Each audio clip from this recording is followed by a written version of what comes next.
Now, welcome everybody. Welcome to the virtual dementia workshop, Living with Dementia.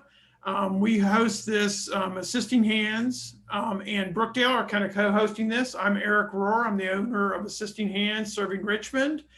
And I'm really happy to be partnered up with Brooke Brockdorf. She is with Brookdale Midlothian. We work with them quite a bit on a lot of stuff, and it's a really good partnership. So, Brooke, I'm going to turn it over to you, and then you kind of talk about our series, and then maybe introduce Cathy, and we'll get going. Perfect. Yeah. Thank you guys for joining us this morning.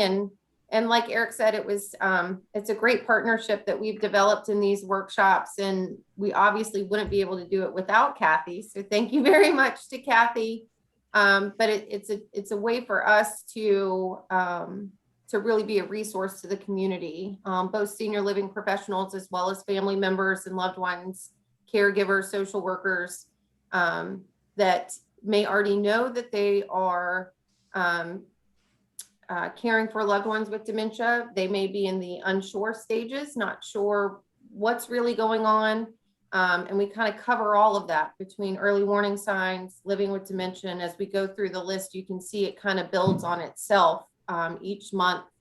We do it on the second Thursday. Typically 10 a.m. seems to be a good time that's working for everyone. But we leave it as to be determined each upcoming month, just because if there's ever anything that needs to change, we want to make sure that you guys know. We stick with the second Thursday, typically 10 a.m. And when Eric sends out the invites and I send out the invites as well, obviously the time will be confirmed on that. So my senior living community we have assisted living as well as memory care community. So this is very dear to my heart. My family member who recently passed was also a sufferer of this disease. So it's really important for us, like I said, to be that resource for everyone. So, and to second what Eric said, we love the questions, we love the interaction. So at any time, feel free to come off of mute and ask a question. You can also put questions in the chat box, and we'll monitor that throughout the hour. So with that being said, I want to introduce Cathy, the mastermind behind these workshops. She is absolutely a blessing to these that we do. And Cathy, I'll let you take it from there. Thanks, Eric and Brooke. Again, I'm excited to be here. This is probably the best part of my month. I really enjoy sharing all the information that I have gleaned and learned from the people that I learned from, and hoping that making sure that you guys get what you need as we move forward with this horrible disease. Our workshop goals today will be to do a review of understanding dementia. We're going to identify and discuss some strategies in the following areas for people living with dementia and their families. There's a lot that goes into this. There's emotional and physical health. There's social and community concerns, physical environments, financial and legal concerns, and then we'll also go over some resource identifications for you. But prior to getting started, we do have a poll question that we'd like to start with, and that is there anyone currently on with us today that is either living with dementia, that you have someone that you love or know is living with dementia, or you're providing professional care to someone living with dementia, or you just want to learn more? So we'll give you a few minutes to answer these questions for us, and then we will proceed.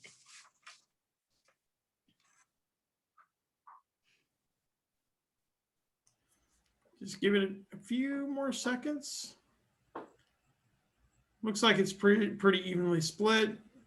All right, looks like most everybody has done that. I'm going to share the results, but you can see that we have a little bit of every category. We have some people that they know or love living with dementia. We have some professionals, and we have some people who just want to learn more.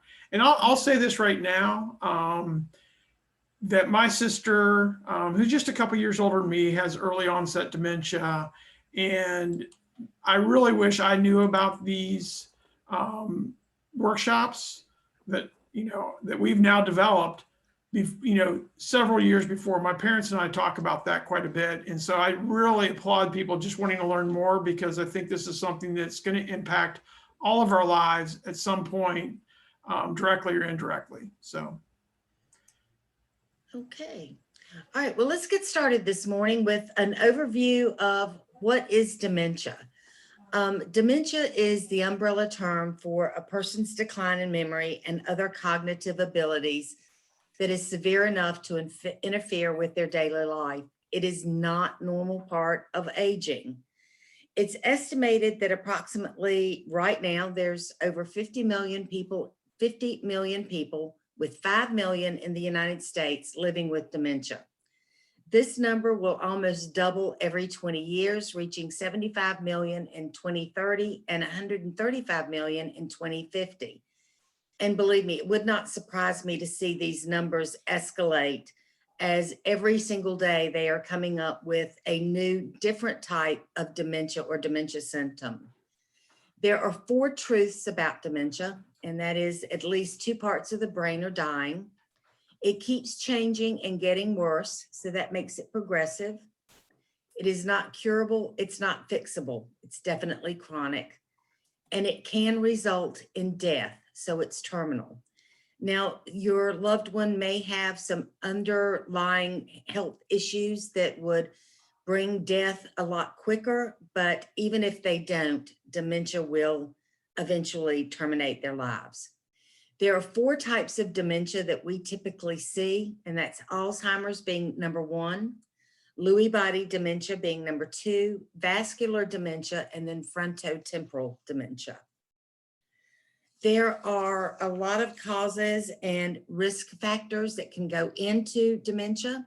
Advancing age is probably the most common and maybe the biggest risk factor, but dementia can also affect people in their 40s, their 50s, and their 60s. If they have a family history of dementia, it puts you at a greater risk of developing this condition by almost 30%.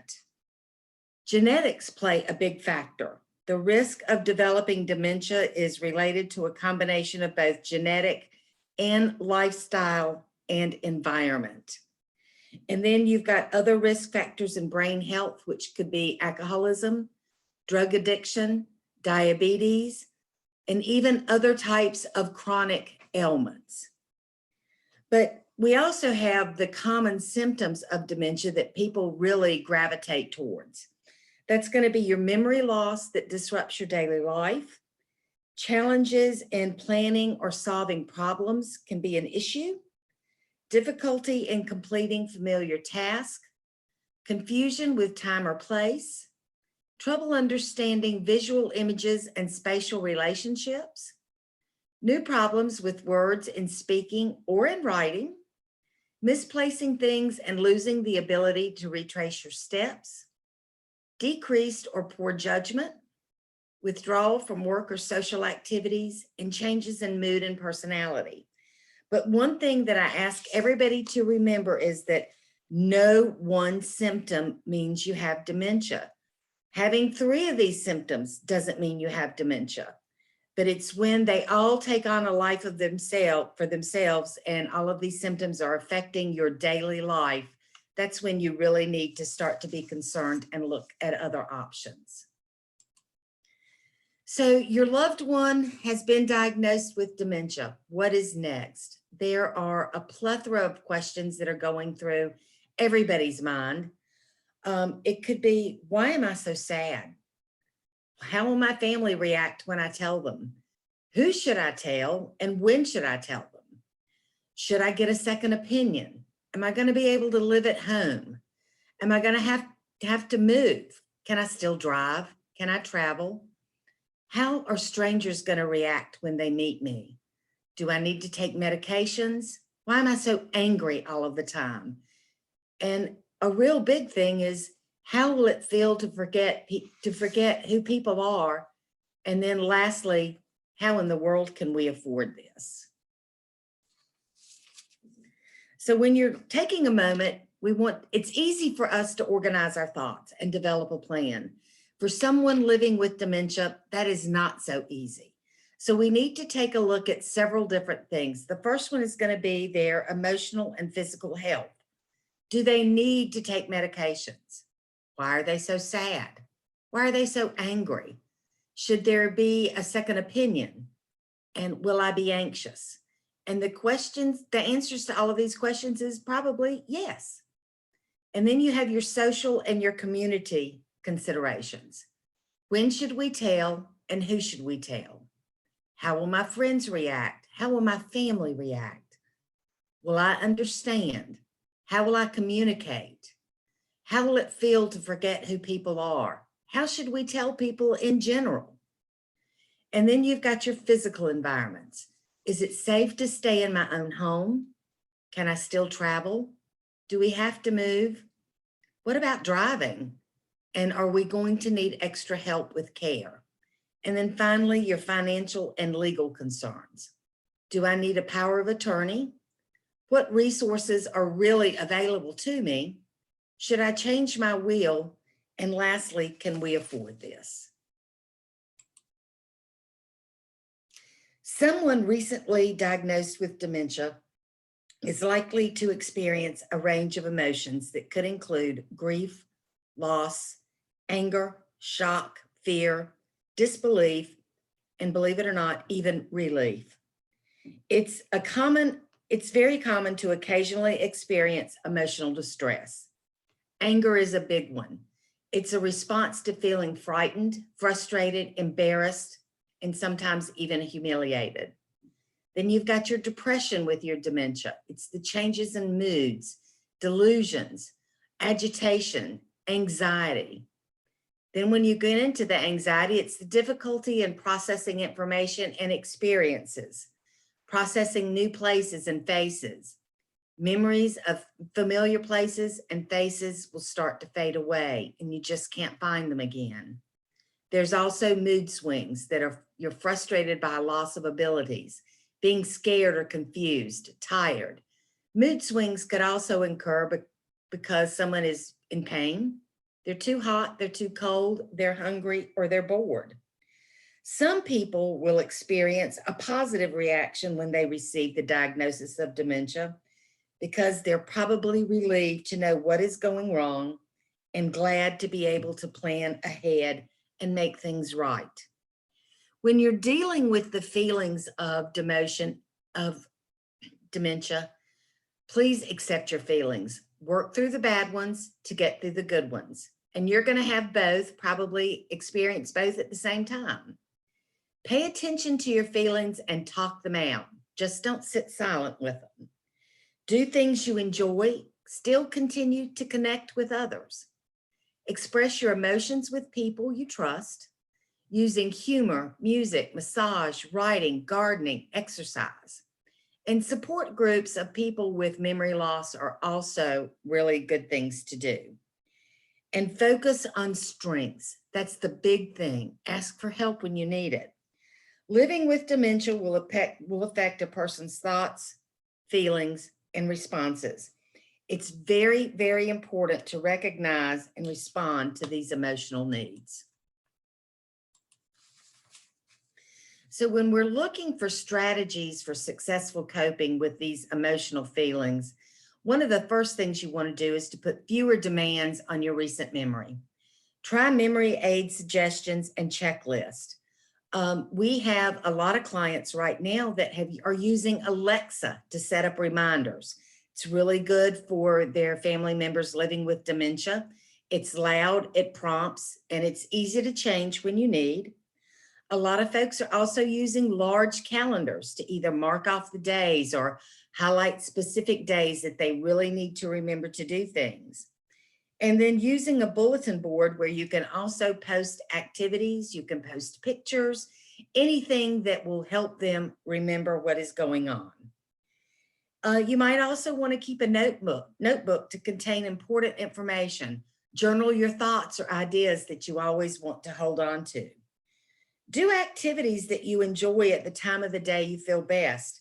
For some, that could be early mornings, it could be afternoons, it could be evenings. Really important is to maintain a very consistent routine and remind yourself daily of things you have to do. And again, relying on your memory aids. Slow down, do fewer things and allow more time, taking a break if things get too difficult. For some tasks, you may need to break it down into steps, following one step at a time. Mark off days on the calendar to keep track of time. Some people big red X to get to the big yellow highlighted spot. Anything that you can do to stimulate memory on why did I do that? Find opportunities for exercise and soothing routines and rituals. Exercise is really important for someone living with dementia. It does keep them in a consistent routine. It keeps the anxiety down. It keeps them refreshed and able to continue to do more. And then find opportunities to educate yourself about your disease and stay actively involved in your own health care. Try to enjoy the moment and try not to spend too much time thinking about what the future may or may not hold. And here's some tips for the caregivers out there. Try to understand what the person living with dementia feels. Do not dismiss their worries. Listen and show them that you are there for them. Avoid harsh criticism or belittling comments and offer plenty of praise. Celebrate the successes and focus on the positives. Then it comes to social and community considerations. People with dementia often experience change in the way they communicate. They struggle finding the right words, or they struggle because they've lost their train of thought. They're repeating words, stories, or questions.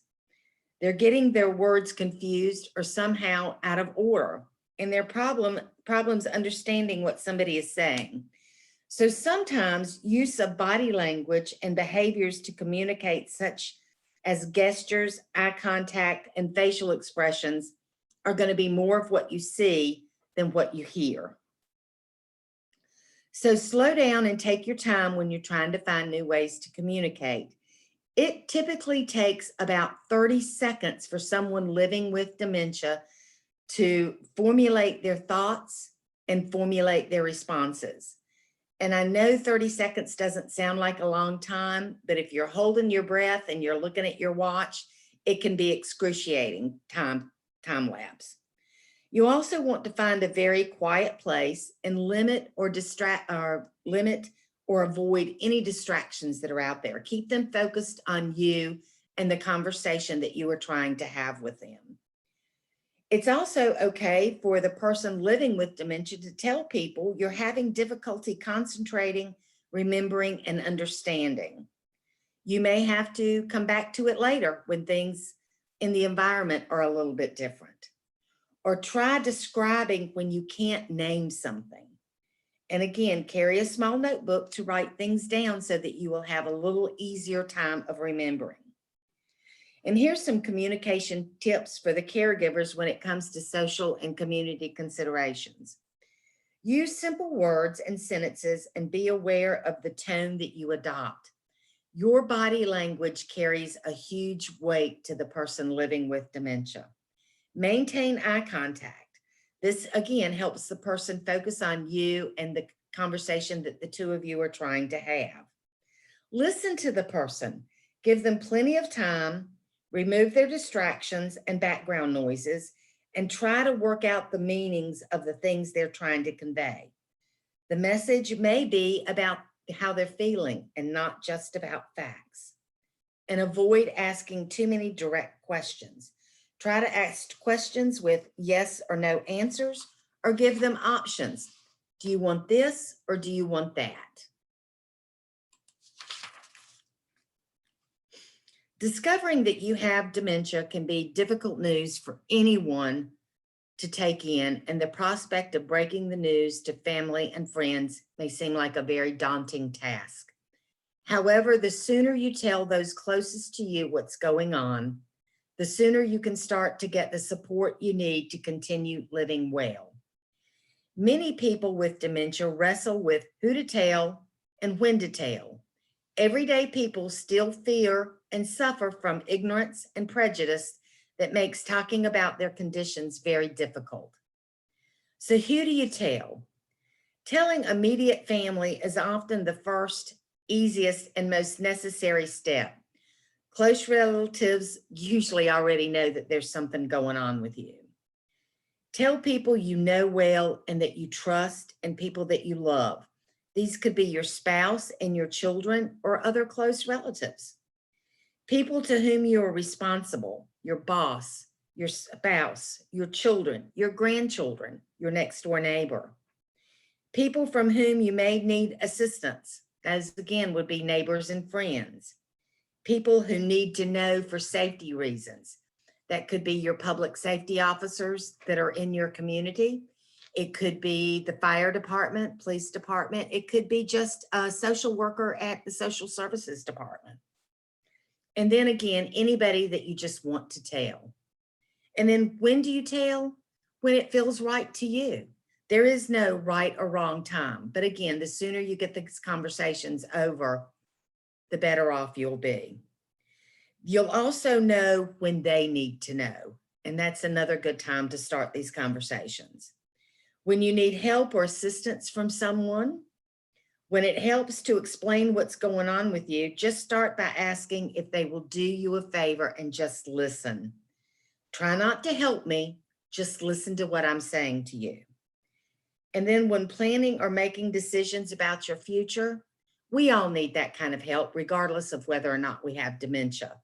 But someone with dementia is going to really take some time needed to plan and make decisions that are appropriate for that person's particular diagnosis.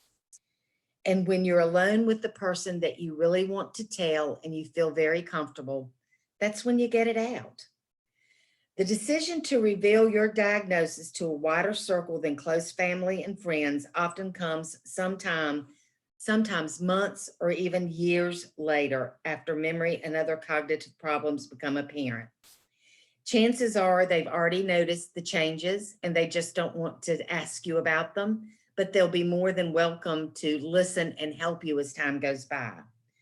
Telling people will make this journey for you and the person you love living with dementia much easier. Cathy, if I could just also say something along those lines is, I know that unfortunately there's a stigma associated with dementia and there should not be.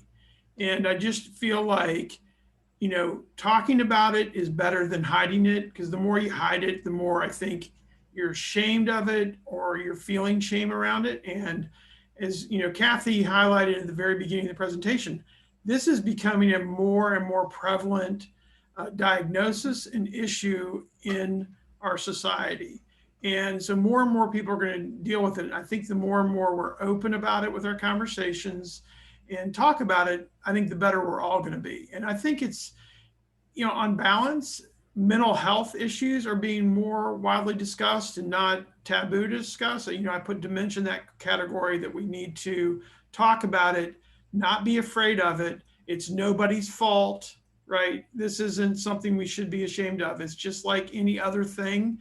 It has a physical, problem we have. It is what it is, and we shouldn't be ashamed of it. So, I really encourage conversations that are open but coming from an educated standpoint, and then coming from a positive standpoint, not, putting the diagnosis or the situation in a negative. Be positive. And I think Cathy will tell you is focusing on someone's abilities rather than their disabilities is the key to this whole journey. Absolutely, Eric. And too, we have to keep in mind we're still experiencing the cooties outside, and with the desocialization of people living with dementia, it just makes it even harder for them. So the sooner we jump on the bandwagon, we have these conversations, we can offer some positive support, the better off everybody's going to be as we move forward. So when it comes to social and community considerations, you've also got family conflict and dealing with conflicting views. All families have conflicts in their day-to-day lives. Usually these conflicts are solved for better or for worse, depending on the problem-solving abilities of each family member. But when one of the members of the family suffers from dementia, arguments and tensions can increase and escalate daily. So when we're talking about family conflict concerns, we're looking at the lack of understanding about the disease itself. Even though there are lots of things out there and we're learning more and more every day, there's still that lack of understanding. Denial is a big thing. This is not happening to me. I'm just tired, or just some other excuse. I just don't want to be here. But they're in serious denial. They just don't want to accept it. There's also emotional response to role and relationship changes.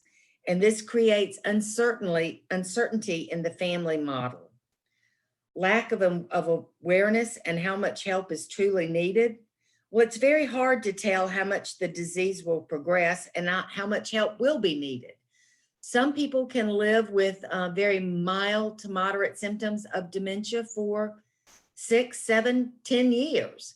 Others, and not need much help. Others can go downhill pretty quickly and will need much more than someone else. So you really don't know. You just have to kind of be prepared that this is something that's going to happen. A lot of times there's family conflict because family members have not been asked to help. So do not be afraid to ask anyone what's the worst they can do except say no. Dementia is a frightening and often uncertain journey, and the more help you have from people who know, who love, and who understand you, the better you'll be in the long run. And then there's a combination of all of the above. Communication problems are the main things that are preventing family members from finding an alternative that satisfies everyone. So have a family meeting. You could do it in stages if it's easier. Doesn't mean you have to sit down and have a big powwow tonight. You can talk about a little bit tonight, maybe a little bit next week, maybe a little bit next month, but it's important to at least get the process started. Discuss your concerns openly, don't hide them. Be able to express your emotions and opinions in relationship to the disease, and that's always going to be able to help resolve the quarrels. There's going to come time when you're going to need to seek help from a trusted friend, an attorney, or your clergy person. Dementia involves numerous stressors that did not previously exist. Sometimes it's good to have someone other than family to talk to or to get advice from. And then work with your physician to make sure that everyone is fully prepared for your health needs. And then finally, you have to learn to make decisions in a focused manner. All of this will help the family adapt to the dementia much better and minimize the suffering that this horrible disease can cause. And Cathy, if I can, just on the, reaching out, I think it's just important for everyone to know that there are a lot of senior professionals that if your family is dealing with this and just starting those conversations, and there is a lot of confusion, a lot of unknowns. I know myself, I know Eric, I know yourself, Cathy. I mean, that's what we're here for. So reaching out to any of us at any time, there are a lot of questions, and it does not mean that your loved one needs to move into a community or maybe in a position where they need help in the home yet. That's not why I'm saying this. I'm saying it because it's situations that we deal with daily, all the time, with numerous different situations and family members and circumstances. So just know that we're always here at any time to reach out to, and if we can help answer a question, if we can give you some information, maybe some additional resources we have that we think may help, just know that we're here for that. So I just want to make sure everybody knows that too. Yeah, thanks, Brooke, and I agree. And I think that a couple things. One is Cathy and Brooke are extremely compassionate people. So you're going to have a very sympathetic, empathetic ear if you're talking to them. They have experience, but I think that also the nice thing is we also bring a little bit of objectivity to the situation. While I know Cathy, especially, and Brooke as well, they get emotionally involved. They're not as emotionally involved as maybe as the family is. And they have that, kind of removal from that situation. So they can play a really good role. And as Brooke said, this is more, I mean, these workshops are designed about educating and getting people to the right place for their questions and resources. And it's not us trying to push our services. Certainly we have services that are related to helping people with dementia, but that's not the primary reason for these workshops. So, and we'll make sure you have our contact information. It'll be at the end of this presentation as well. But like I said, please put questions in the chat as we go along if you need some clarifying during the presentation. So. Hey, Eric and Kathy. Kathy, it is so good to see you. I'm not showing my face because I have just come back from the gym and nobody wants to see that. But it is so wonderful to see you. You and I go way back, and I can't think of a better person to be leading this. So it's delightful. I don't want to throw you off, and if you want me to wait till the end for this, I'm happy to. But you just alluded to a question that I find families really struggle with, and that was the timing of the progression of the disease. And I know, so I find two things to be in play there.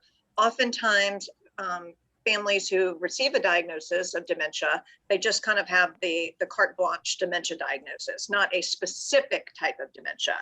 And, for those of us in the industry, we know that there are a whole bunch of different types of dementia, as you mentioned before, Lewy body and vascular and all those, they're probably, I don't even know, 7 or 8 now. I may be wrong, but I guess my question is there any kind of certain science out there that if families do know that their loved one has a diagnosis of, Parkinson's related dementia or Lewy body or frontal lobe, they can kind of prepare for what the timeline looks like and kind of,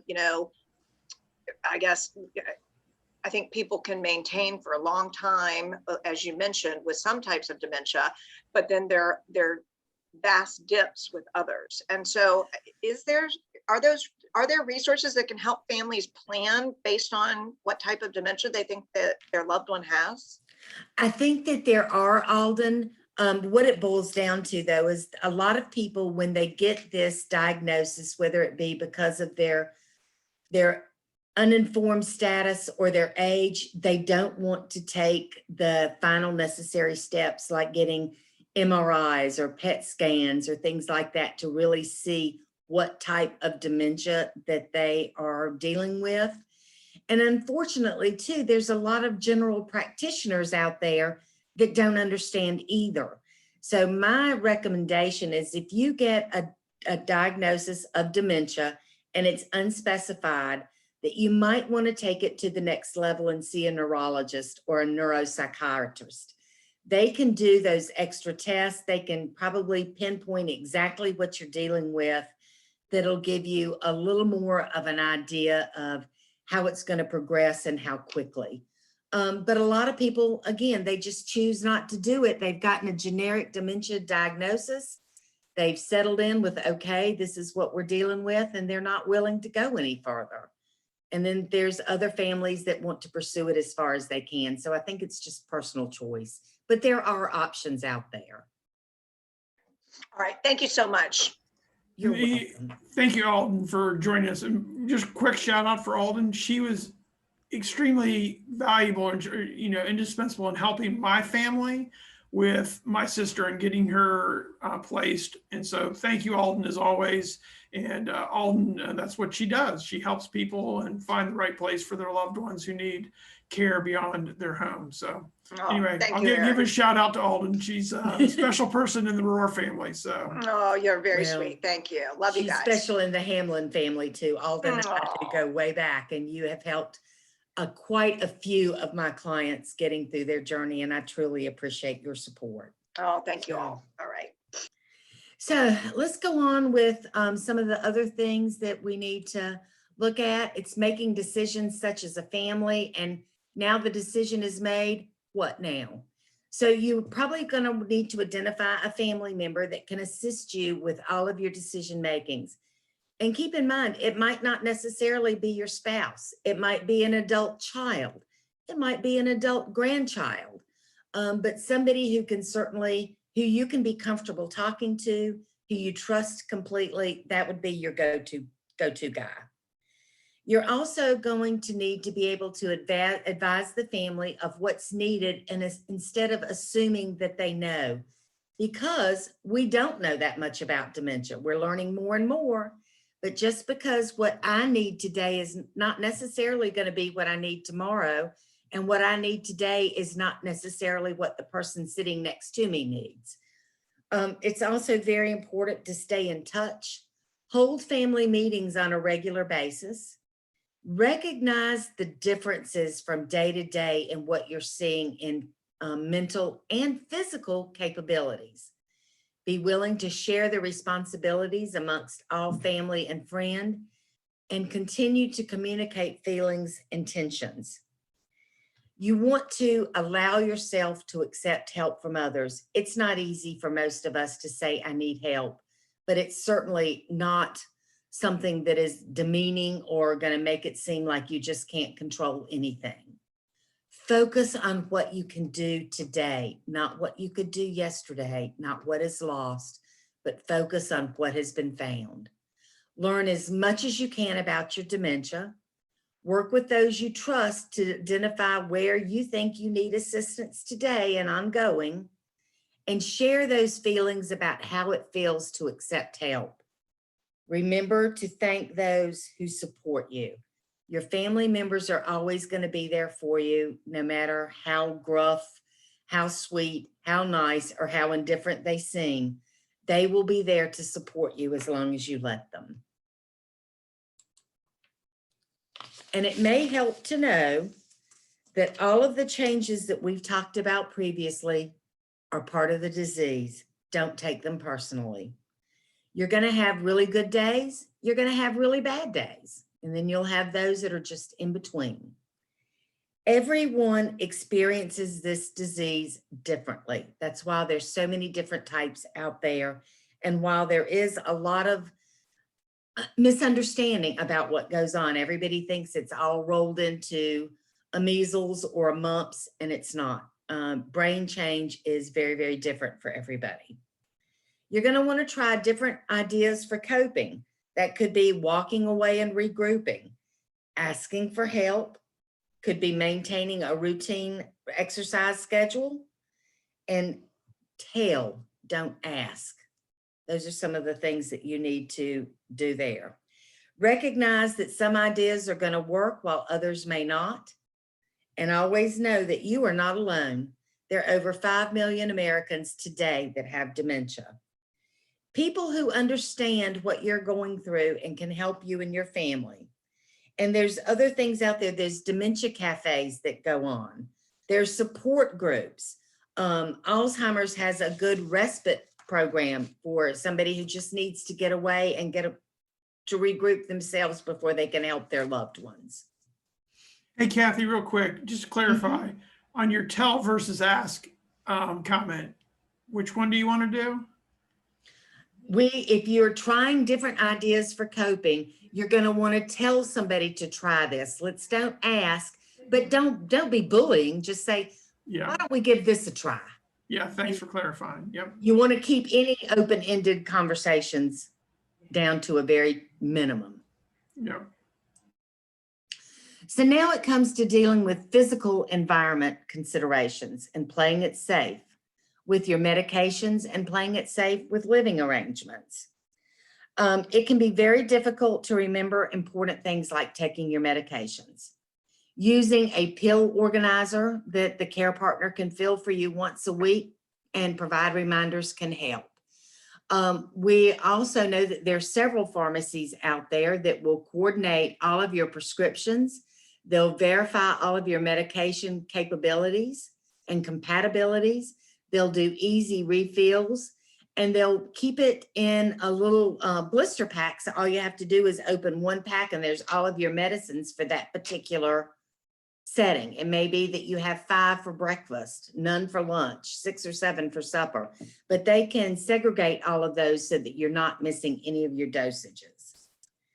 And I always suggest to keep it to one pharmacy.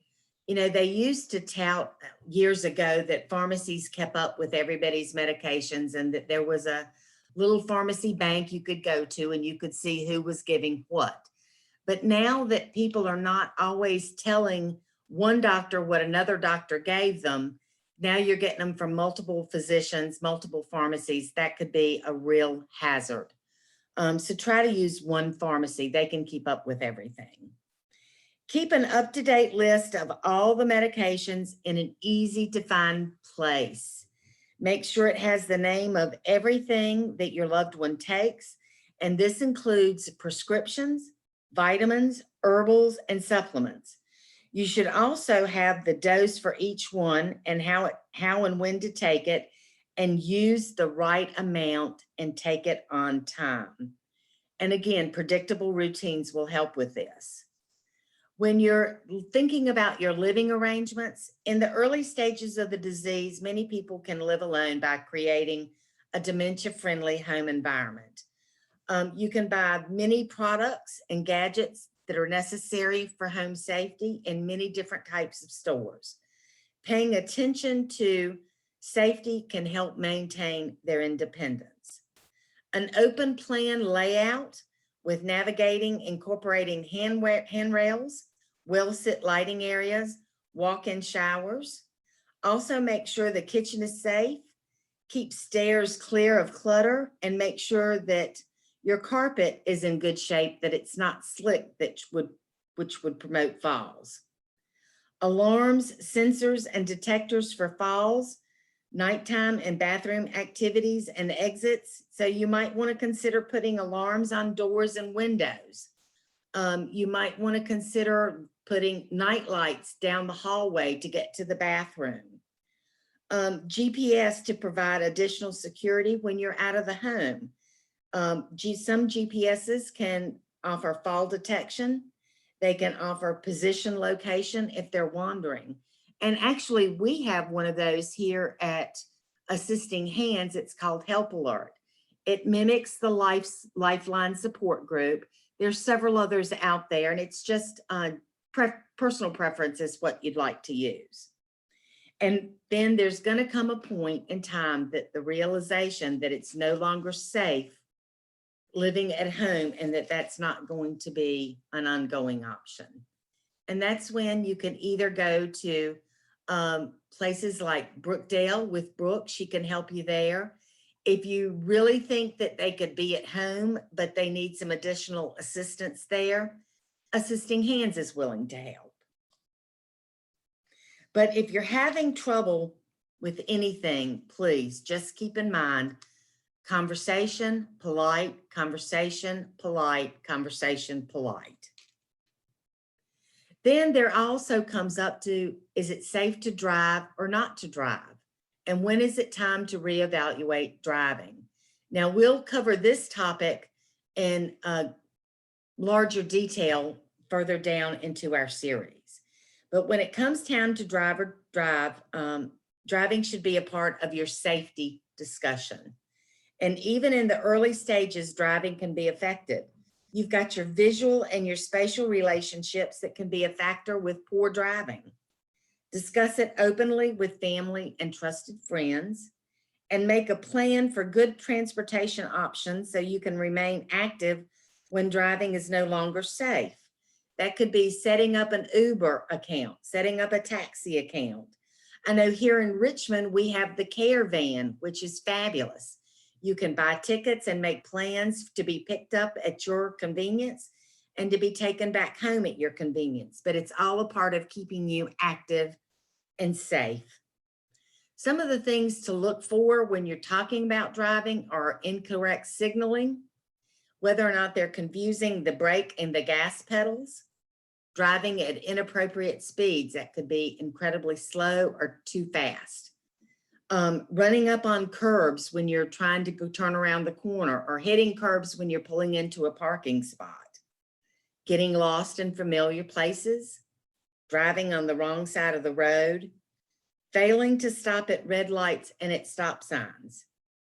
But if you are having trouble convincing the person you love who is living with dementia to stop driving, the DMV can help you too, and let them be the bad guys always. In case Cathy alluded to, the driving is part of our Dementia Conversations workshop. I think that's in a couple months, but, and I put a link at the very beginning of the chat. You can go to our YouTube channel, Assisting Hands Richmond YouTube channel, and all those workshops, the entire series has already been recorded. And so you can go to that and look at any of those. But I'll send out the link for this one particularly. But if you need that sooner rather than later, go to our YouTube channel and you can get everything you need there, or call Cathy. There are many benefits and difficulties to consider when planning vacations living with someone living with dementia. It's essential that you consider the environment you'll be spending your time in wisely. You want to keep travel simple and manageable.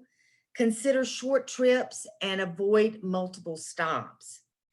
Be aware that changes in environment can trigger moments of confusion. Loved ones with dementia do better with routines and familiar settings. Taking the routine out of the equation may lead to unexpected behaviors and speed bumps in your road trips. Visiting places that were familiar before the onset of dementia may be easier than visiting new places.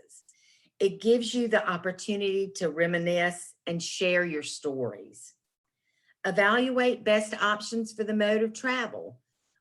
Sometimes it may be easier to drive than fly. It just really depends on where you're going and the state of dementia that your loved one is living in. Plan trips where medical services are easily accessible. Ask your doctor about how to adjust your medicine schedule to account for changes in routines and diets. And if you're flying or staying in a hotel, inform the staff ahead of time of any specific needs that you may have. When you're traveling, it's important to make sure you're traveling in comfort, but safely. So you might want to consider a travel partner. Another set of eyes and hands can be a major asset in the stressful situations, especially when you need support and someone there to help confide in or to lean on when you're struggling with your person living with dementia and you are feeling overwhelmed.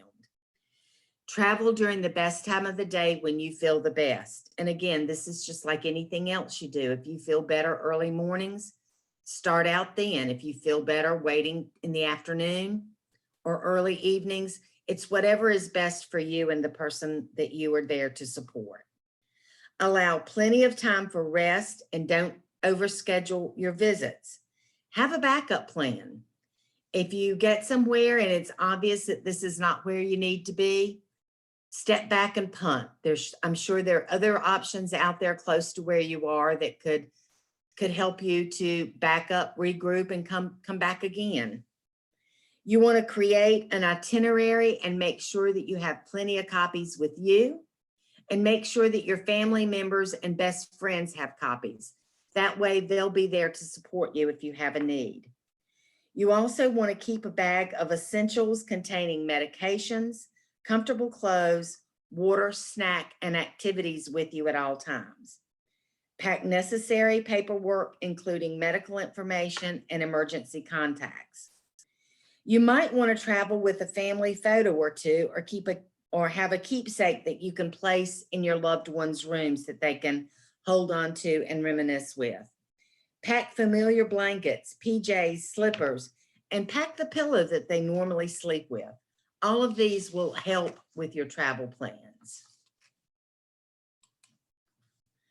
So in your physical environment considerations, what do you do now? You need to keep your emergency telephone numbers at each telephone. Incorporate kitchen safety strategies, which may be turning off the eyes to the stove, putting something on top of it so they don't recognize it's a stove, keeping cabinets where you store cleaners and things like that locked. Use a pill box or other tools to organize your medications. Use night lights. Ask for help as needed with grocery shopping, meal planning, cooking, and household repairs.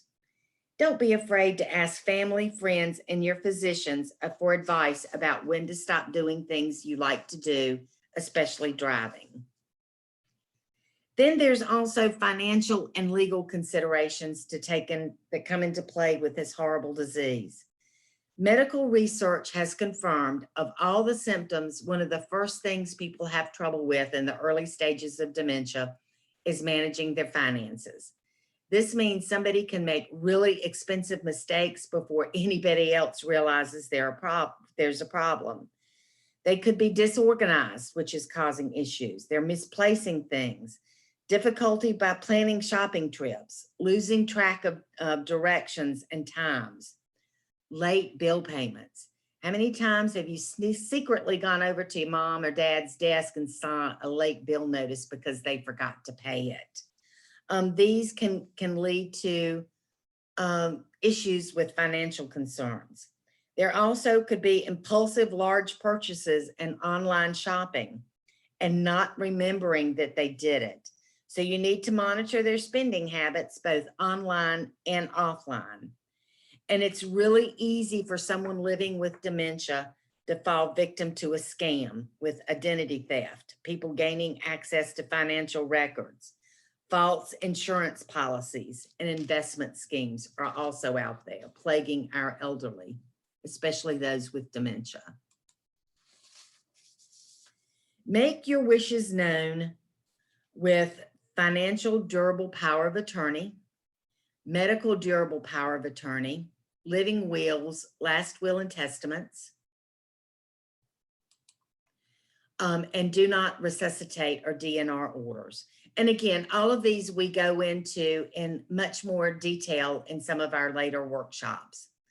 Things that you need to do now are go ahead and compile a list of elder law attorneys, make legal, medical, and financial decisions early, appointed a trusted family member or friend to help manage your finances, take family members or friends with you to important appointments. They can help take notes.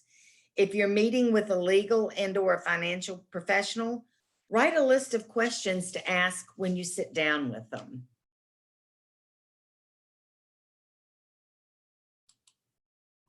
When it comes to handling finances, have a conversation. Money is a difficult subject to discuss, especially with family members. If you want to be allowed to help with finances, it's important to communicate that this is your intention. It's to help, not to take over. So you're going to want to simplify some things. If there are multiple accounts, move everything to one bank. If there's several investment accounts with different companies, consider consolidating with one company. If you're acting as a conservator, a trustee, or a power of attorney, it's also important to understand what it means to act as a fiduciary. It means you must focus solely on the person's best interest of the person you're trying to help, and you cannot manage their money in a way which benefits you, only in what benefits them. A professional advisor can help you ensure that you're doing the right things. When it comes to financial planning, you want to understand your insurance policies. Understand if you have long-term care insurance, what does it cover? How is it paid? Are there any benefit caps? Cash balance life insurance policies. Consult with your insurance agent to clarify and understand the benefit for each policy. And health insurance. Talk with your health insurance agents to make sure that you have what you need in your policies. A good one when it comes to health insurance, if you are currently on Medicare, is you might want to look into a Medicare Advantage policy because they have enhanced benefits that can help with home care of someone living with dementia. They have benefits that can help when you go to a community.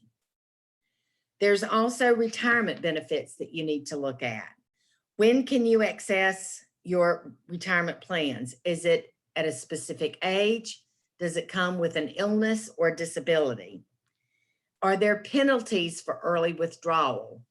And then you're also going to want to look at your Social Security policies and Social Security disability. Some people with dementia can qualify for the SSD benefits. Personal savings and assets.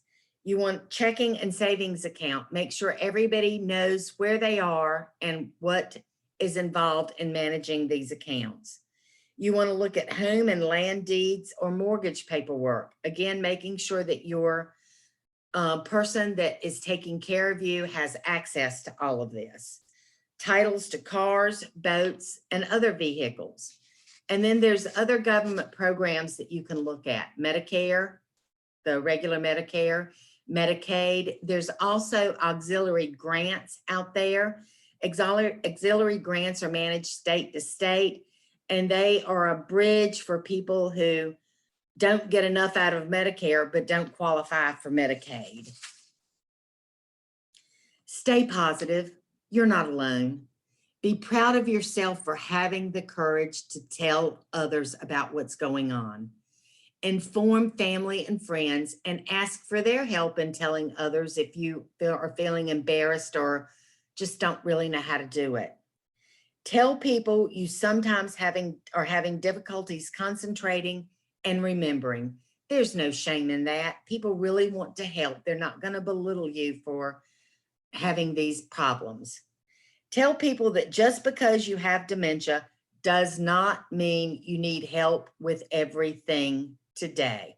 Now that may change tomorrow. Let people help you. Know that it makes them feel good to help.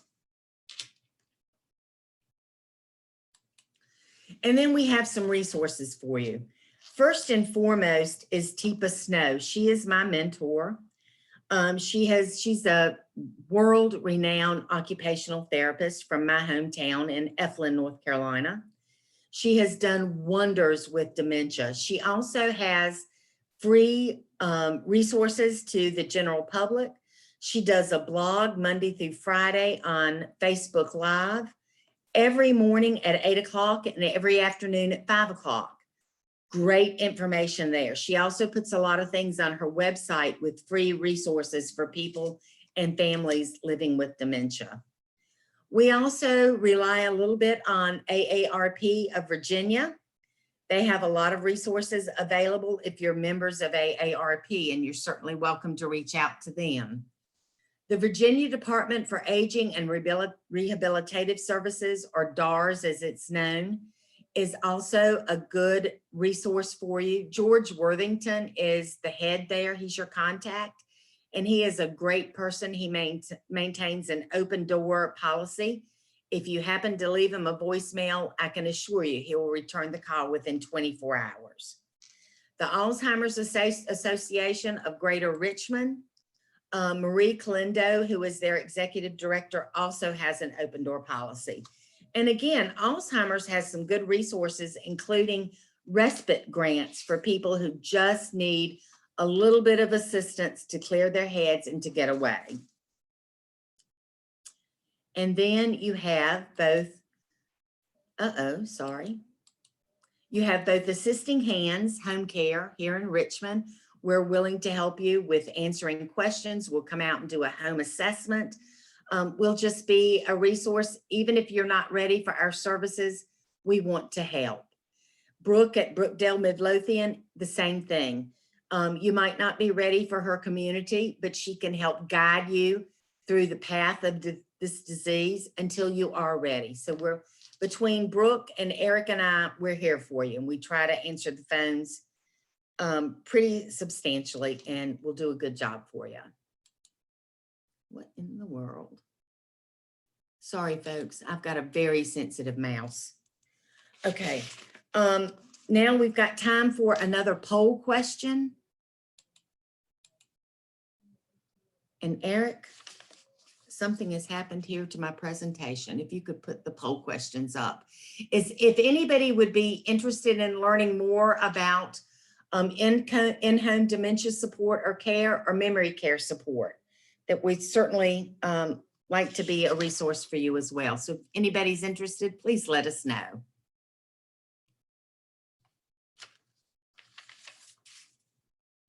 Okay, and we're running, we're a little bit past 11, so let me go ahead and I'm going to end the poll. Okay.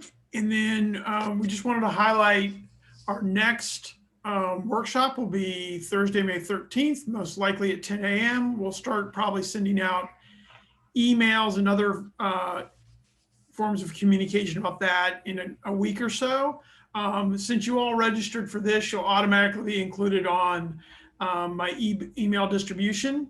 So you'll automatically get notified about this. And we also put it on Facebook, LinkedIn, and Brooke will also send out an email invite. But the next one we're gonna have is effective communication strategies.